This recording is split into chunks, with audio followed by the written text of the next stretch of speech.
लोग अक्सर पूछते हैं कश्मीरियत के बारे में कि भाई ये कश्मीरियत है क्या चीज। ये देखिए, टारगेटेड किलिंग थी। टूरिस्ट को बाकायदा उनका मजहब पूछकर उनको निशाना बनाया गया है। Islamic terrorists checked the ID cards of tourists. Some reportedly even demanded the trousers be pulled down, asked them to recite the kalma and killed those not Muslims. उसने उसको गोली मार दी। यहाँ पे उसने बोला कि ये शायद मुस्लिम नहीं है, उसने उसको गोली मार दी। इस वक्त एक बड़ी खबर मिल रही है जम्मू कश्मीर के पहलगाम से, जहां पर एक आतंकी हमला हुआ है। पहलगाम में पर्यटकों पर फायरिंग हुई है। आप यहाँ पे रहो, हम साथ में।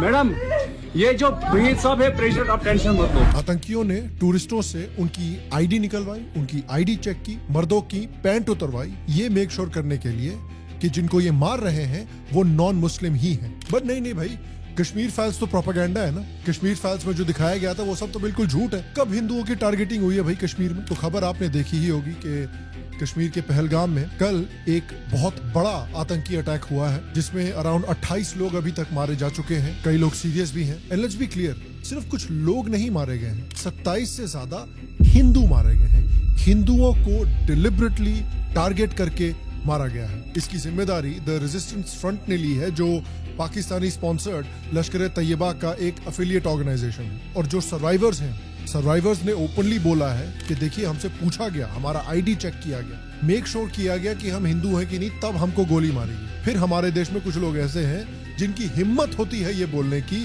कि आतंक का कोई रिलीजन नहीं होता। Such barbarism is only possible when backed by religious doctrine that demands extermination of non-Muslims.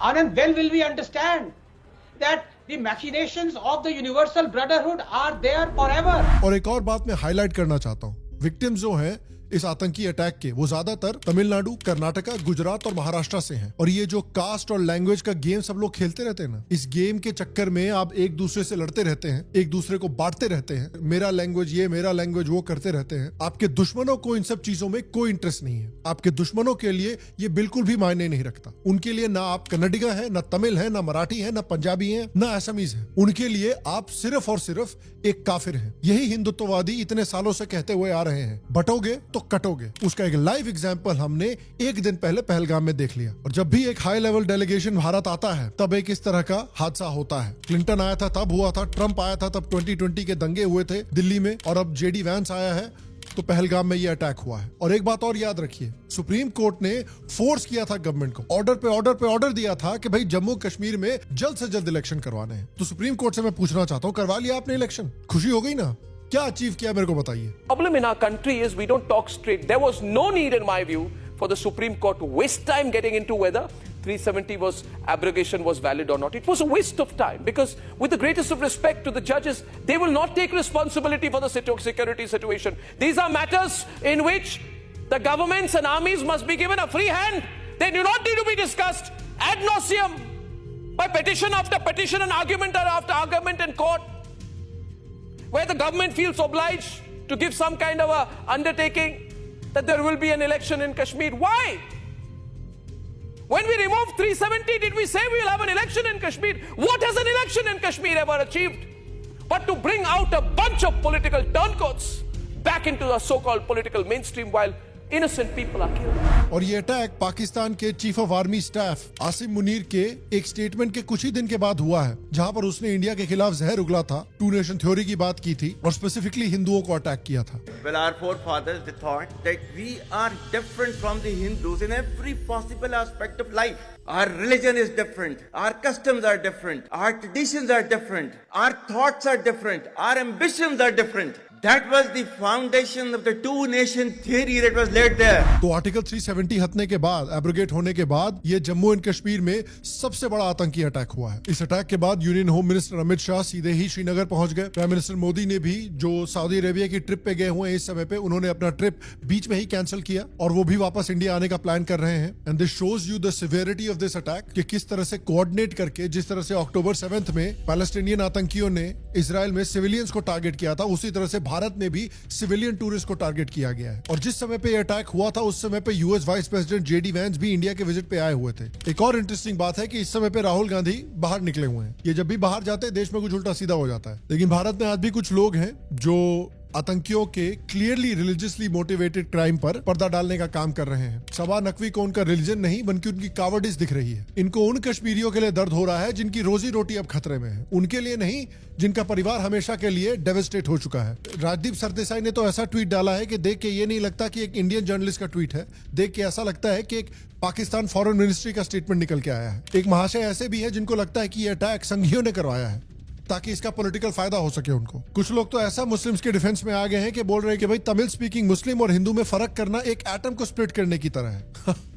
सही बात है। ये बात कुछ कश्मीर में हिंदू भी बोला करते थे, और अब कहां है कश्मीर के हिंदू? क्योंकि भाई लैंग्वेज, कपड़े, बोल चाल में तो यार कश्मीरी हिंदू कश्मीरी मुस्लिम में भी कुछ फर्क नहीं है। और याद कीजिए ऐसे बहुत लोग थे जिन्होंने आर्टिकल 370 के एब्रोगेशन पर इतना बवाल किया था, जैसे आरफा बीबी, फॉल्ट न्यूज, दुगल साहब, और अब इनके दिल में दर्द हो रहा है आतंकी अटैक्स पे। जब विवेक अग्निहोत्री ने कश्मीरी हिंदुओं के जेनोसाइड पर फिल्म बनाई थी कश्मीर फाइल्स, तब उसमें भी कुछ लोगों को प्रॉब्लम हो रही थी। प्रोपेगेंडा फिल्म बोल रहे थे, इंडोक्ट्रिनेशन बोल रहे थे, वल्गर बोल रहे थे, झूठी फिल्में बोल रहे थे। केजरीवाल जी ने दिल्ली की असेंबली में कहा था कि ये झूठी फिल्म है, प्रोपेगेंडा फिल्म है। और ये अटैक जो हुआ है और जिस तरह से ये अटैक कंडक्ट किया गया है, आप बताइए क्या झूठ था उस फिल्म में? ये भी याद रखिए कि हमारे देश में ऐसे कुछ लोग थे जो कह रहे थे कि एक स्टेबल और प्रॉस्परस पाकिस्तान एक्चुअली भारत के लिए बड़ी अच्छी चीज है। ये है फॉरेन पॉलिसी एक्सपर्ट्स। इस तरह के अटैक्स पाकिस्तान कंडक्ट कर रहा है भारत में जब वो बैंकरप्ट है। इमेजिन कीजिए क्या होता अगर वो स्टेबल और प्रॉस्परस होते तो। और सो कॉल्ड अमन की आशा डॉक्ट्रिन तो भैया अब होपफुली पूरी तरह से फेल हो चुकी है।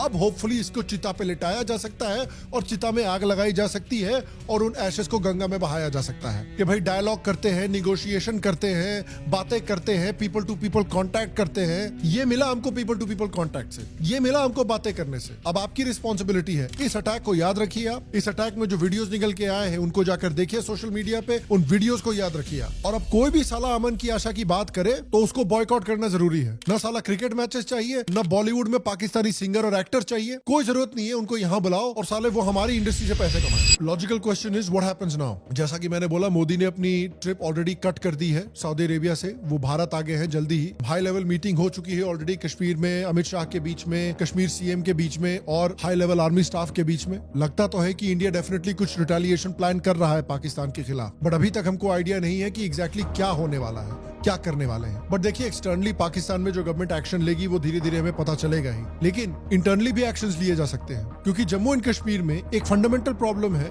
जिसको आर्टिकल 370 के एब्रोगेशन के बाद भी अभी तक सॉल्व नहीं किया गया है, व्हिच इज कि देखिए Jammu and Kashmir should not be a state. Jammu should be a separate state and Kashmir should be separate. Jammu यार डेकेड से साला भुगत रहा है सिर्फ इसलिए क्योंकि उसको कश्मीर के साथ जोड़ दिया गया है। सारा का सारा पॉलिटिकल पावर कश्मीर के पास होता है, सारा मीडिया का अटेंशन कश्मीर में होता है, सारे सेंट्रल गवर्नमेंट के फंड्स भी कश्मीर खा जाता है। जम्मू के हाथों में क्या बचता है? बाबा जी का ठुल्लू। तो इट्स हाई टाइम कि जम्मू को आप अलग स्टेट बनाइए, वहां पर फ्रेश इलेक्शंस करवाइए, वहां पर उनकी अपनी गवर्नमेंट होगी, उनको अलग से सेंट्रल फंडिंग मिलेगी और उनकी जो डेवलपमेंटल प्रायोरिटीज है वो खुद देख पाएंगे। तब होपफुली जम्मू इंडिपेंडेंटली ग्रो कर सकेगा बिना कश्मीर के इंटरफेरेंस के और एक समृद्ध स्ट्रॉन्ग रीजन बन के उभर सकेगा। उसी तरह से लद्दाख को भी आप एक अलग यूनियन टेरिटरी बनाकर रखिए और कश्मीर वैली को एक अलग यूनियन टेरिटरी बनाइए under direct control of Delhi, क्योंकि जम्मू डिजर्व्स बेटर। ना उन्होंने कभी भारत के खिलाफ नारा लगाया है, ना पाकिस्तान से प्यार दिखाया है, ना कुछ सेपरेटिज्म दिखाया है।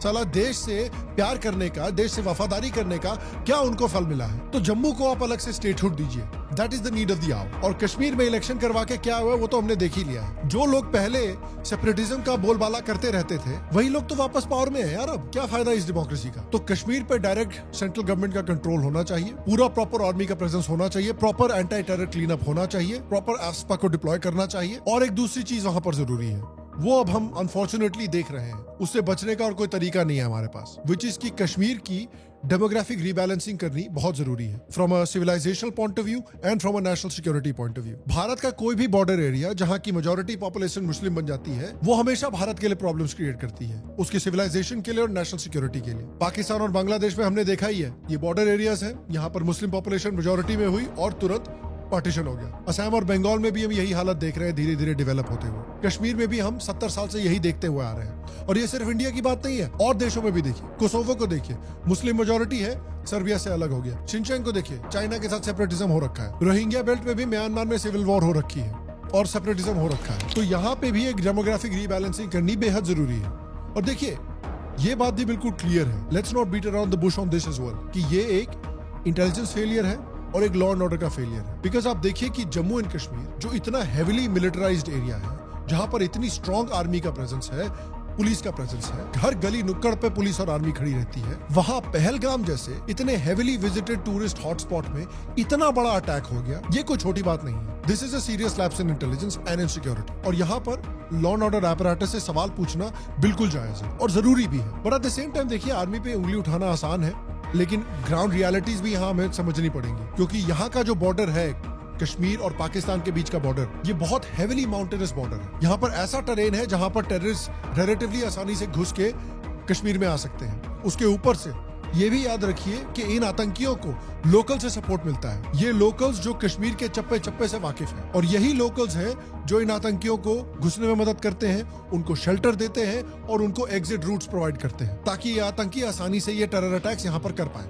केस इन पॉइंट आप देख सकते हैं कि एक श्रीनगर का एमपी है उमर अब्दुल्ला की पार्टी का, जो टूरिज्म को कल्चरल इन्वेजन बोल रहा है कश्मीर में। ये जो चल रहा है इस वक्त, जिसे टूरिज्म कहते हैं, ये टूरिज्म नहीं है मेरी नजर में ये कल्चरल इन्वेजन हो रहा है by purpose and by design. और एक इलेक्टेड एमपी हिंदुओं के खिलाफ अटैक की धमकियां दे रहा है कि हमने एक ऐसा जख्म बनाया है जो कभी भी फूट के आ सकता है, और ये जब फूट के आएगा ना आपके लिए अच्छा ना हमारे लिए अच्छा, और जो तब होगा जो लोग उससे गुजरेंगे, मैं उस दर से पहले ही गुजर चुका हूं। तो जब तक कश्मीर में मुस्लिम मेजॉरिटी वाली रियलिटी है, तब तक सेपरेटिज्म, रेडिकलाइजेशन और माइनॉरिटीज के खिलाफ हिंसा कभी भी खत्म नहीं होगी। ये बदलना पड़ेगा। तो कश्मीर को अगर यूनियन गवर्नमेंट के अंदर लाया जाता है तो वो डेमोग्राफिक रीबैलेंसिंग करनी पड़ेगी। चाहे आप एक्स सर्विसमैन जो ऑलरेडी जम्मू एंड कश्मीर में सर्व कर चुके हैं, उनको आप जमीन और मकान देके वहां पर सेटल करें और उनको डोमिसाइल सर्टिफिकेट्स प्रोवाइड करें। बिहार के जो इतने सारे लोग हैं जो अपना घर छोड़ के कर्नाटका, तमिलनाडु जैसे स्टेट्स में जा रहे हैं काम करने के लिए, उनको कश्मीर में काम दीजिए, कश्मीर में सेटल कीजिए उनको, और उनको एक्स सर्विसमैन के थ्रू आर्म्स ट्रेनिंग प्रोवाइड कीजिए और आर्म्स प्रोवाइड कीजिए, ताकि वो अपने आप को डिफेंड कर सके। तो या तो कश्मीर में मैसिव स्केल पे घर वापसी हो, या फिर मैसिव स्केल पे हिंदू सेटलमेंट हो। बिना इस डेमोग्राफिक रीबैलेंसिंग के कश्मीर की जो फंडामेंटल प्रॉब्लम है वो सॉल्व नहीं होगी, क्योंकि ये एक पॉलिटिकल प्रॉब्लम नहीं है, ये एक रिलीजियस प्रॉब्लम है, ये एक सिविलाइजेशनल प्रॉब्लम है। और पाकिस्तान के साथ क्या किया जाए? देखिए भाई, कड़ी निंदा is good and all, but ये समय है कुछ बड़ा एक्शन लेने का, क्योंकि पूरी पब्लिक में नाराजगी आप देख सकते हैं, पूरी पब्लिक का गुस्सा आप फील कर सकते हैं। आई एम श्योर आपके दिल में जो गुस्सा है वो वैसा ही गुस्सा है जैसा मेरे दिल में है। और हो सकता है कि गवर्नमेंट कुछ प्लान कर रही हो, बिकॉज क्लियरली गवर्नमेंट प्लानिंग कर रही है। It may take time to plan, it may take time to execute, but कुछ ना कुछ एक्शन तो जरूरी है, क्योंकि पाकिस्तानियों को ये पता चलना चाहिए कि क्या होता है जब इंडिया में आप सिविलियंस को टारगेट करते हैं। चाहे इंडियन आर्मी एक्शन ले, या फिर अननोन गवर्नमेंट कुछ हाई वैल्यू टारगेट्स को साफ करे, या फिर बलोचिस्तान को फाइनली फ्री बना दिया जाए। कुछ ना कुछ तो करना पड़ेगा। याद रखिए, ये अटैक एक ऐसे समय पे हुआ है जब अमेरिका के वाइस प्रेसिडेंट एक्चुअली भारत में थे अटैक के समय पे, तो अमेरिका देख रहा था भारत में क्या हो रहा है। तो अमेरिका को भी दिखाना पड़ेगा कि इंडिया एक स्ट्रॉन्ग कंट्री है जो इन अटैक्स को हैंडल कर सकती है और इस तरह से रिटेलिएट करेगी, इस तरह से बदला लेगी कि उनके दुश्मन साले कांप जाएं। और अगर इंडिया को उस तरह से रिटेलिएट करना है कि पाकिस्तान कांप जाए, तो इंडिया को सिर्फ एक मिलिट्री रिस्पॉन्स ही नहीं बल्कि डिप्लोमेटिक फ्रंट पे भी ग्राउंड वर्क स्ट्रॉन्ग बनाना पड़ेगा। इंडिया को इंटरनेशनली एक वाइड कोalition डेवलप करना पड़ेगा, ताकि अगर इंडिया कोई बड़ा स्टेप लेता है, अगर कोई ब्रूटल स्टेप लेता है पाकिस्तान के खिलाफ, तो बड़े बड़े देशों से, यूरोप से, यूएस से, मिडिल ईस्ट से उनको सपोर्ट मिल सके। और आई एम श्योर कि जब प्राइम मिनिस्टर मोदी ने सऊदी अरेबिया का ट्रिप अपना कट शॉर्ट किया, और होपफुली उन्होंने एमबीएस से बात की है कि यार सपोर्ट देना, हम जो भी करेंगे उसमें, क्योंकि ऐसे भी अब सऊदी अरेबिया को पाकिस्तान से दोस्ती करने में कुछ पड़ा तो है नहीं। हो सकता है पाकिस्तान ने अपनी तरफ से एक टैक्टिकल ब्लंडर भी कर दिया हो कि उन्होंने एक ऐसे समय पे अटैक किया जब अमेरिका का वाइस प्रेसिडेंट इंडिया में मौजूद था। एक ऐसे टाइम पे उन्होंने अटैक किया जब ट्रंप पावर में है, जो ऑलरेडी एंटी पाकिस्तान है, जो ऑलरेडी एंटी टेररिज्म है, जिसका ऑलरेडी काफी स्ट्रॉन्ग एंटी टेरर स्टैंड है। तो आपने एक ऐसे मोमेंट पे इंडिया को अटैक किया जब इंडिया का वाइस प्रेसिडेंट इंडिया में था, तो बेसिकली आप अमेरिका को भी प्रोवोक करने की कोशिश कर रहे हो। और इसी वजह से रिपोर्ट्स आ रही हैं कि अटैक के तुरंत बाद ट्रंप ने मोदी को फोन किया है और पूरा 100% सपोर्ट दिया है कि मोदी आपको जो करना है आतंक के खिलाफ लड़ने के लिए आप कीजिए, अमेरिका आपके साथ है। तो एक तरफ से लगता है अमेरिका से भारत को ग्रीन लाइट मिली है, मोदी को ईयू के प्रेसिडेंट से भी ओपनली सपोर्ट मिला है। बड़ी बड़ी स्ट्रॉन्ग और इन्फ्लुएंशियल कंट्रीज से इंडिया को ओपनली सपोर्ट मिल रहा है इस आतंकी अटैक के खिलाफ और पाकिस्तान के खिलाफ रिटेलिएट करने के लिए भी। और इंडिया को भी ये क्लियर कर देना चाहिए पूरी दुनिया को कि देखिए, ये जो अटैक हुआ है इसका मास्टरमाइंड हाफिज सईद नहीं है, लश्कर तैयबा नहीं है, इसका मास्टरमाइंड आसिफ मुनीर है और पाकिस्तानी आर्मी है। इसकी प्लानिंग किसी काल कोठरी में नहीं हुई है, इसकी प्लानिंग रावलपिंडी में हुई है, आईएसआई के ऑफिस में हुई है। और अब जो हिसाब देना है ये किसी सिर्फ आतंकी ऑर्गेनाइजेशन को नहीं देना है, पाकिस्तानी आर्मी को देना है। लेकिन यहाँ पर भी इंडिया को जो एक्शन लेना है वो सोच समझ कर लेना चाहिए। I know this is not something you want to hear. आप में गुस्सा है, मुझ में गुस्सा है, पूरे देश में गुस्सा है कि कोई बड़ा एक्शन लिया जाए। लेकिन यह भी हो सकता है कि पाकिस्तान की आप हालत देखिए, इतनी बुरी हालत में है। बलूचिस्तान ऑलमोस्ट इंडिपेंडेंट हो चुका है। केपीके में पाकिस्तानी तालिबान ने उनको बंबू कर रखा है, पिछवाड़े में छतरी खोल रखी है। तो पाकिस्तान टूटने की कगार पर है इस समय पे। इसलिए उनको एक ऐसा एक्शन लेना है, उनको कुछ ऐसा चाहिए जो पब्लिक पाकिस्तानी आर्मी के पीछे यूनाइट हो सके। तो हो सकता है कि पाकिस्तान का मकसद ये हो कि इंडिया रिएक्ट करे और उनके खिलाफ एक युद्ध कर दे। अगर इंडिया के साथ उनका युद्ध हो गया तो पाकिस्तानी आर्मी अपनी पब्लिक को बोल सकती है कि देखिए हम अभी भी रेलेवेंट हैं, हम ही हैं जो आपको इन काफिरों से बचा सकते हैं। और सिर्फ पाकिस्तान ही नहीं, चाइना भी हो सकता है इसी मौके की तलाश में है कि भाई पाकिस्तान और भारत का वॉर हो जाए, कि भाई इंडिया जब पाकिस्तान के साथ वॉर करेगा तो हम अपनी साइड से उनको नॉर्थ से अटैक कर देंगे और इंडिया को दो फ्रंट पे पाकिस्तान और चाइना के खिलाफ वॉर का सामना करना पड़ेगा, जो ऑब्वियसली इंडिया के लिए एक बड़ा डिसएडवांटेज होगा। तो हमें यहाँ भी सोचना पड़ेगा कि long term national security interest क्या कह रहा है भारत का। तो देखिए मेरे पास बेस्ट जवाब नहीं है। मैं यहाँ बैठ के कैमरे के सामने from the comfort of my home, या बहुत सारे लोग जो अपने घर में एसी में बैठे हुए, काउच में बैठे हुए बोल रहे हैं कि भाई जाके पाकिस्तान की ईंट से ईंट बजा दो। Things are not always as easy. Look, I am still saying कि एक बड़ा एक्शन लेना चाहिए, बट एटलीस्ट इतना तो क्लियर हो चुका है कि भारत के लिए सिर्फ और सिर्फ एक बेस्ट केस सिनेरियो है और वो है पाकिस्तान का डिसइंटीग्रेशन। जब तक ये पाकिस्तान एग्जिस्ट करता है इन इट्स करंट फॉर्म, तब तक भारत को और कश्मीर को कभी भी प्रॉपर्ली पीस देखने को नहीं मिलेगा। पाकिस्तान का डिसइंटीग्रेशन ही भारत का पाकिस्तान की तरफ मेन फॉरेन पॉलिसी गोल होना चाहिए। पीओके अपनी तरफ आए, बलूचिस्तान अलग हो, सिंध अलग हो और पख्तूनिस्तान अलग हो। पाकिस्तान देखिए इस समय पे बहुत डेस्परेट हालत में है। उनकी इकोनॉमी बिल्कुल खत्म हो चुकी है, बलूचिस्तान ऑलमोस्ट आजाद हो चुका है और केपीके में उनकी लगी पड़ी है। इसी वजह से वो इस तरह के डेस्परेट अटैक्स कर रहे हैं कश्मीर में, ताकि लोगों का और दुनिया का अटेंशन डाइवर्ट हो सके कि पाकिस्तान में इंटरनल प्रॉब्लम्स क्या है। तो ये कैसे अचीव किया जाए? अब कुछ लोग कहते हैं कि देखिए इंडिया को इजराइल जैसा अग्रेसिव होना चाहिए, पाकिस्तान को वैसे ट्रीट करो जैसे गाजा को इजराइल ट्रीट करता है। बात सही है, लेकिन जो चैलेंजेस इजराइल फेस करता है when it comes to Gaza are slightly different from the challenges that India faces when it comes to Pakistan.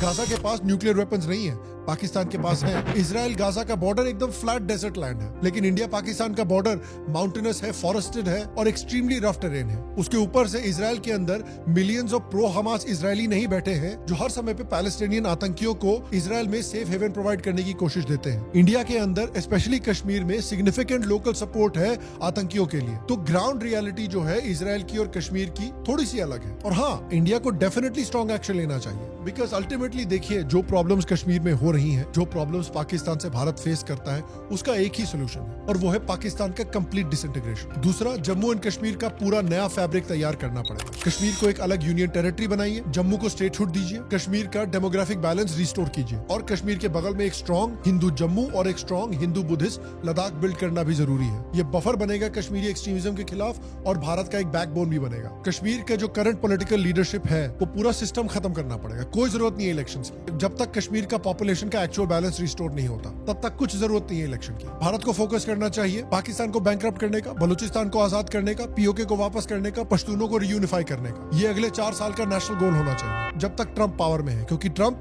एक प्रो इंडिया आदमी है, एंटी पाकिस्तानी लीडर है और ये एक हिस्टोरिक अपॉर्चुनिटी है भारत के पास। इसे ट्रंप के टर्म में मिस किया तो पता नहीं फिर दोबारा कब वापस आएगी। अगले 4 साल में पाकिस्तान को एक ऐसा स्ट्रॉन्ग बॉडी ब्लो देना जरूरी है। और फाइनली, जो कास्ट और लैंग्वेज के नाम पे लड़ाई चलती रहती है भारत में, उसको भूल जाइए। दुश्मन के लिए आप तमिल, कन्नडिगा, पंजाबी, असमीज, मराठी नहीं है, उनके लिए आप सिर्फ एक काफिर हैं। जब आतंकी हिंदुओं को आइडेंटिफाई करके मारते हैं तो उस वक्त उनको तुम्हारी जाति, भाषा और रीजन याद नहीं रहता। इसलिए सबसे पहले भारत के सिविलाइजेशन और कल्चर आना चाहिए, उसके बाद भाषा और प्रदेश। कश्मीर में जो हुआ वो हर एक रीजनल और लिंग्विस्टिक शोविनिस्ट के लिए एक सबक होना चाहिए। बट मैं आपसे पूछना चाहता हूँ, क्या लगता है आपको कि अगला स्टेप इंडियन गवर्नमेंट क्या लेगी? Do you think there will be war? Do you think वो उनके साथ एक वॉर अनाउंस करेंगे? Do you think surgical strike होगी? या आपको क्या लगता है कि कोई भी एक्शन नहीं होगा? देखिए, मुझे लगता है कुछ ना कुछ एक्शन तो जरूर हो, but I don't know what.